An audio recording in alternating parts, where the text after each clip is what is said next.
Have you ever had that moment? It's the 27th of the month. You've worked 40, 50, maybe 60 hours this week. You feel like you've been good. You didn't buy the designer shoes.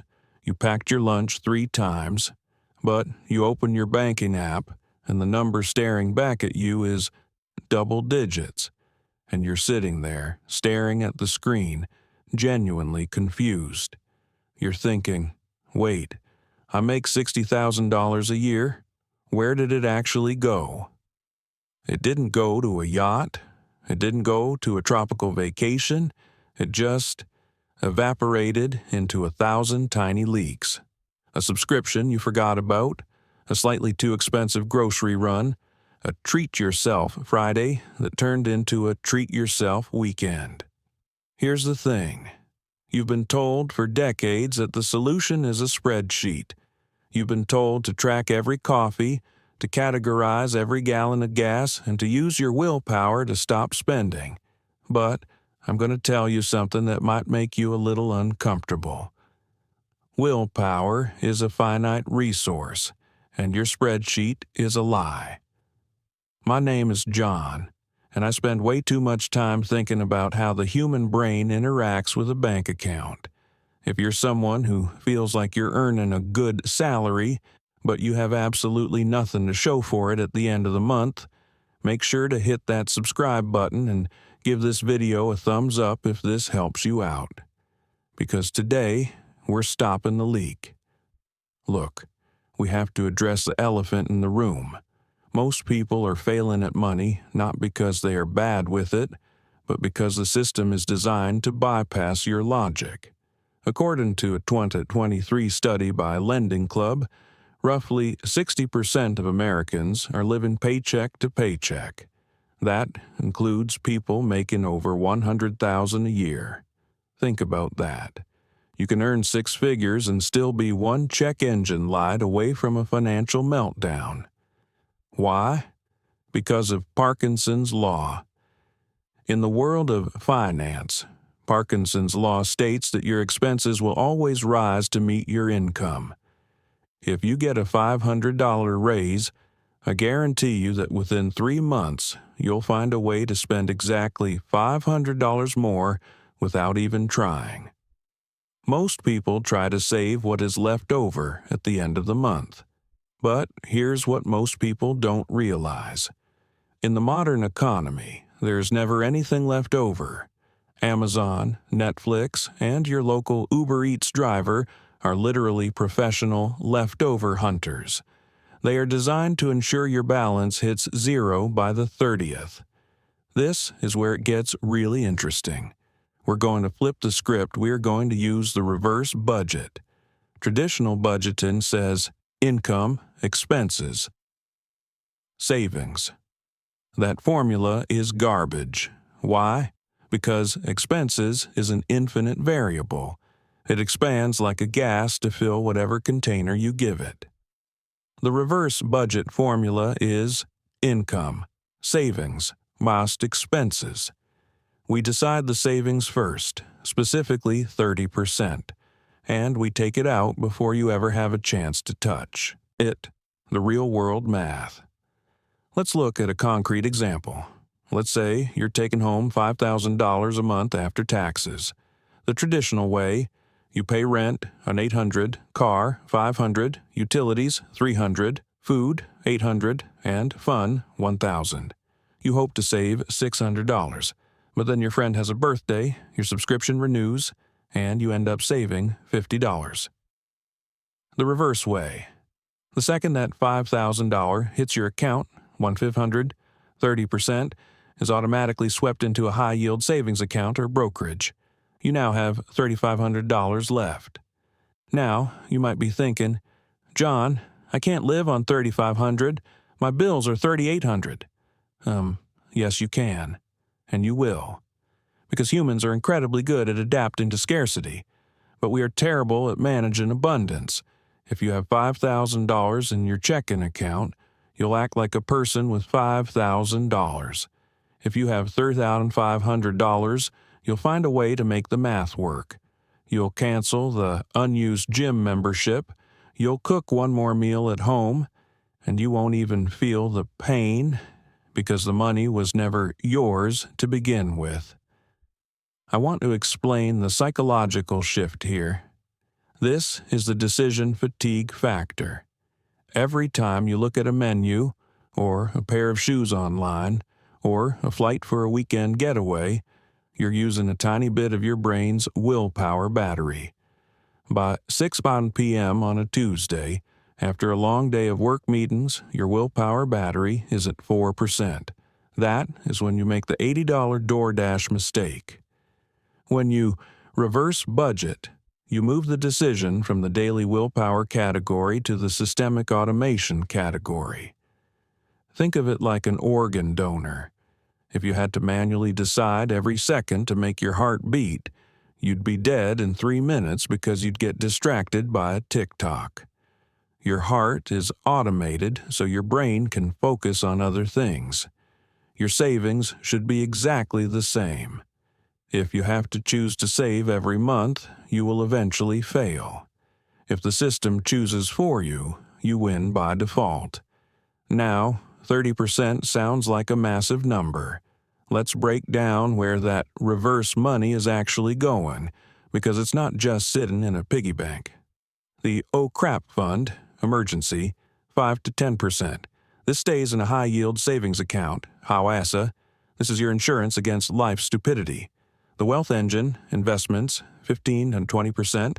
This goes into low-cost index funds like VTI or VOO, or your 401k IRA. The big win fund, short-term goals, 5%. This is for the house down payment or the new car. Here's what most people don't realize. If you start this at age 25 with a $50K salary and just hit that 30% mark, by the time you're 45, you aren't just okay. You're functionally wealthy. If you invest $250 a month, 30% of a modest take-home at a 7% return, in 20 years you have $650,000. That's the power of math over vibes. Now you might be thinking, John, 30% is impossible. I'm barely making it as it is. You're out of touch. Look, I hear you. If you're literally choosing between rent and food, don't do 30%. But for 90% of the people watching this, the problem isn't your income, it's your friction. If you can't do 30%, do 1%. I'm serious. Go into your banking app right now and set an auto transfer for 1% of your paycheck. You won't even notice it's gone. Then, next month, move it to 2%. Then, 3%. The goal isn't the number, it's the automation. We are building a wealth machine that runs in the background while you sleep. We're not just talking theory today. Here's exactly how you execute the reverse budget for 2025. Step 1. The sweep. Open a separate savings account at a completely different bank than your checking account. Why? Because if you can see the money in your main app, you will spend it. Friction is your friend here. Step 2. The direct deposit split. Most employers allow you to split your direct deposit. Don't even let the 30% hit your main checking account.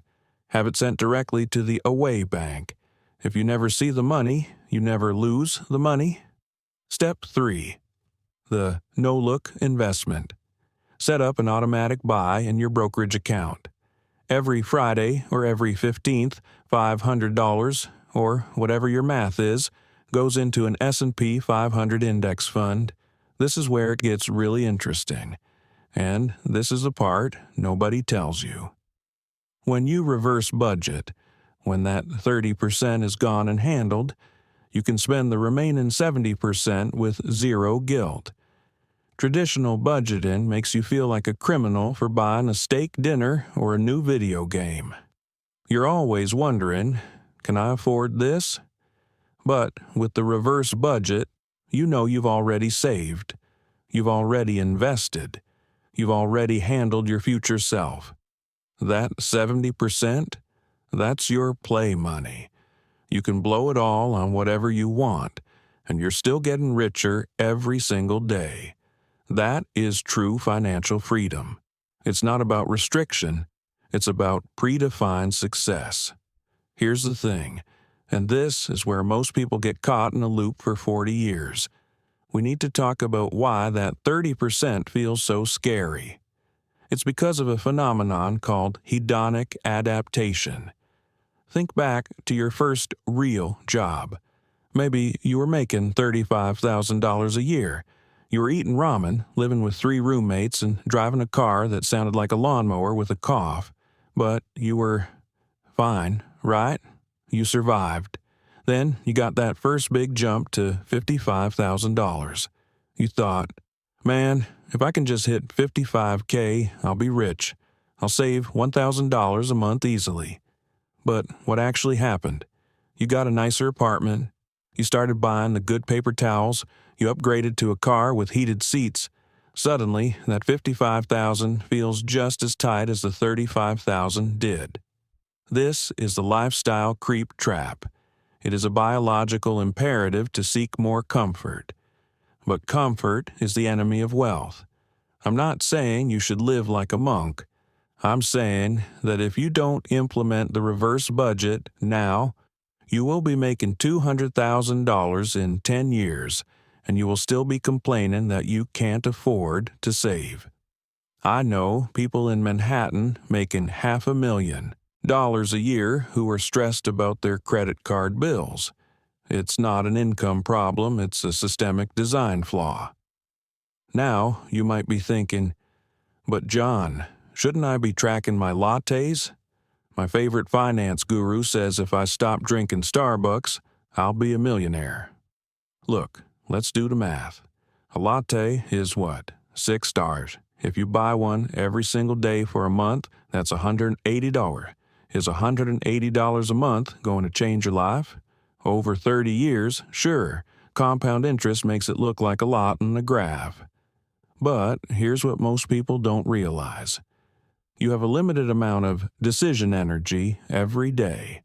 If you spend all your mental energy agonizing over a $6 coffee, you're going to be too exhausted to make the big decisions that actually move the needle, like negotiating a $10,000 raise, refinancing a high-interest car loan, or setting up this 30% automation. I don't care about your coffee. I care about your big 3. Housing, transportation, food. These 3 categories usually account for 70% of the average person's spending. If you optimize those, the coffee doesn't matter. The reverse budget forces you to optimize the big 3 because it takes the 30% off the top, leaving you with a smaller bucket for everything else. It forces you to ask, do I really need the 2,000 square foot apartment, or can I be happy in 200? We need to talk about the things that are quietly killing your 30% goal. I call these shadow expenses. These are the recurring costs that have become invisible to you. The subscription ghost. The average American underestimates their monthly subscription spend by $130 per month. You think you're spending $80, you're actually spending over $200. The convenience tax. Every time you pay $15 in fees and tips to have a $12 burrito delivered, you're paying 125% tax on your food. The sale delusion. Buying something you don't need because it's 30% off is not saving 30%, it's spending 70%. When you switch to a reverse budget, these shadow expenses suddenly become visible. Why? Because when your checking account is artificially lower due to your 30% automation, you start noticing where every dollar goes. You become a detective of your own cash flow. Let's look at the wait-and-see tax. This is for the people who say, I'll start the 30% next year when I have my debt paid off, or when I get that promotion. Let's compare 2 people, early Emily and late Larry. Early Emily starts at age 25. She automates just $500 a month into an index fund. She does this for 10 years and then stops completely at age 35. She never puts in another cent. She just lets it sit until she's 65. Late, Larry waits. He starts at age 35. He realizes he's behind, so he automates $1,000 a month, double what Emily did, and he does it for 30 years straight until he's 65. Who has more money? Even though Larry invested 3 times as much money as Emily, $360,000 versus $60,000, Emily wins. At a 7% average return, Emily ends up with about $787,000.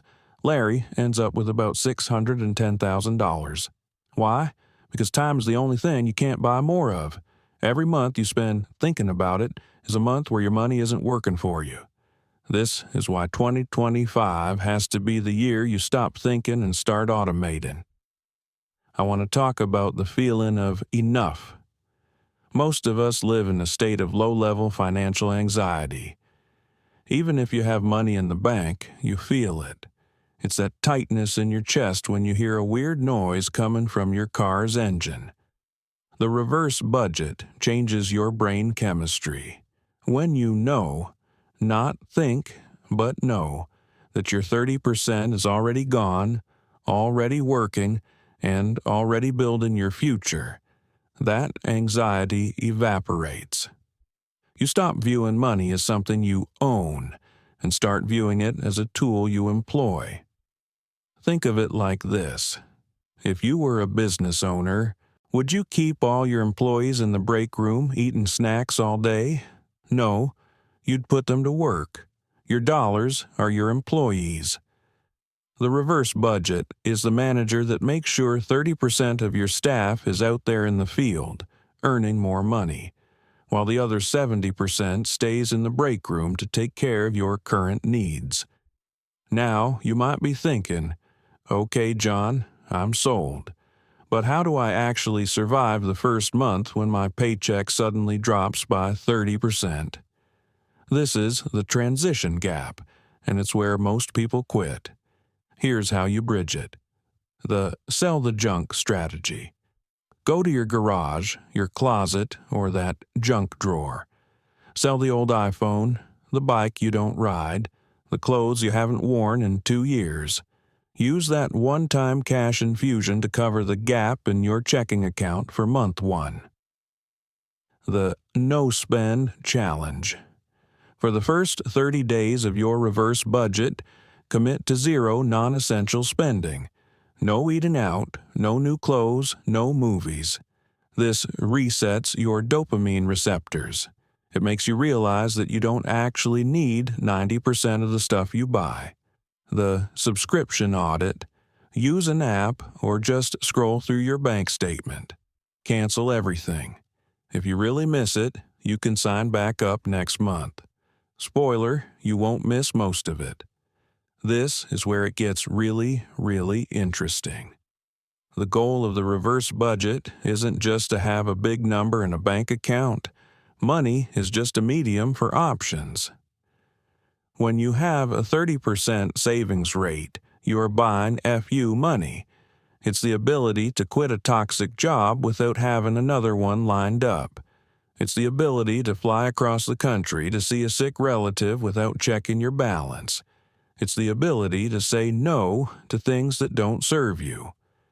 Most people are slaves to their 100% spending. If they spend 100% of what they make, they have to stay in that cubicle. They have to put up with the bad boss. They are trapped. By living on 70%, you are buying your freedom back, one paycheck at a time.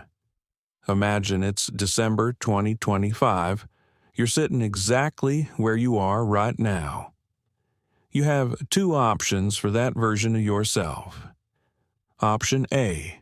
You did what you've always done. You tried to be careful. You bought some stuff. You have the same amount of debt, the same amount of savings, and that same low-level anxiety. Another year has passed, and you're no closer to freedom.